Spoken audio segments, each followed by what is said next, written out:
Good day, Samuel here, and I wanted to shoot this video to show you guys or give you guys some insight into where we're at right now in the rent-to-rent journey on the specific property that we decided to create some exclusive content for. So basically, when we inherited the house, it wasn't at the standard that we actually wanted to do our property projects to. So as a result, over the time, we've been trying to find opportunities to basically refurbish in small ways. So we've recently had 2 tenants move out, and as those tenants have moved out, what we're doing is we're using the opportunity of those rooms being empty to update those rooms. Now, I'm going to try my best to get some photos on this video so you can actually see exactly how the rooms were when these tenants vacated. Now, one of these tenants, which we inherited, had a deposit in place, and as you might readily appreciate, the room came back in a fairly good condition. So we've just had that room painted, and I've just taken a few photos of how it looks now, as I've just left the painter at the property to paint another room. Now, the other room, we inherited the tenant in that room as well. It's a large double, and unfortunately that room, the tenant we inherited didn't have a deposit on hold, and I think there's a correlation between having a deposit and getting your room back in a nice and neat and tidy order. But nonetheless, we didn't get this room back in the neatest of orders. I don't think I've taken any pictures of it yet, so I'll go around and try and get some pictures of it today, because it's still in a bit of a state. Tomorrow we're going to have a cleaner come through, and that cleaner is going to basically clean the whole of that room, clean the whole of the communal areas, as well as the new rooms that have just been painted, and that will give us a great opportunity to finish the refurbishment work. And the moment that refurbishment work is done, we can take some new fresh photos, we can re-advertise those rooms, hopefully at a higher price point as well, and then re-tenant those rooms in order to again fill up this multi-let property.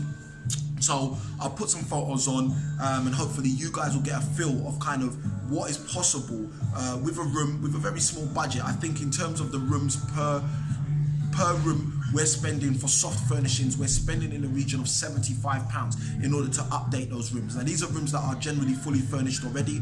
By fully furnished, what do I mean? They come with the double bed and the mattress, the base and the mattress of a bed. They also come with generally a wardrobe inside, and in I think all of our rooms we've also got a desk and a chair. So some of those things we're not really too happy about in terms of the quality and standard, so we've changed them. So we've got one room where the wardrobe was not ideal, so we changed the wardrobe to a newer looking wardrobe, and that's one of the rooms that's being painted now. So we're going to be in the process of updating in different ways.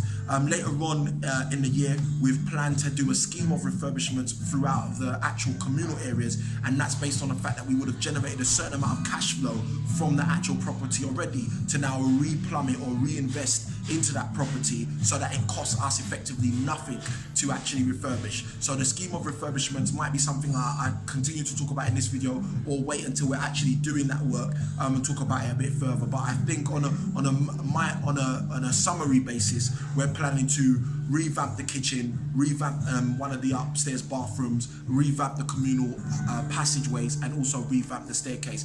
That will be generally through means of carpeting, and as well as white goods, etc, etc. So again, if you're interested in more of this content, keep letting us know that you want this content. Give us the thumbs up, give us the likes, write comments and questions are really helpful, because then we can focus kind of the content that we provide around this property project on the actual questions being asked. I know on one of the initial videos there was a question which the person didn't really elaborate on, so I didn't know exactly what they were asking, and I didn't want to answer one question and then find out it wasn't exactly that. So again, if you're going to write a question on this video, make it really clear and simple so that everyone who reads it can understand what you're asking, and exactly we can exactly answer that question through means of this particular project or other projects we've done or are doing or plan to do in the future as well. So this is Samuel signing out. I hope these videos, I hope this collection of videos is going to be helpful for you in your rent-to-rent journey or your property journey as well. And this is the reason we're doing it. So have a great day.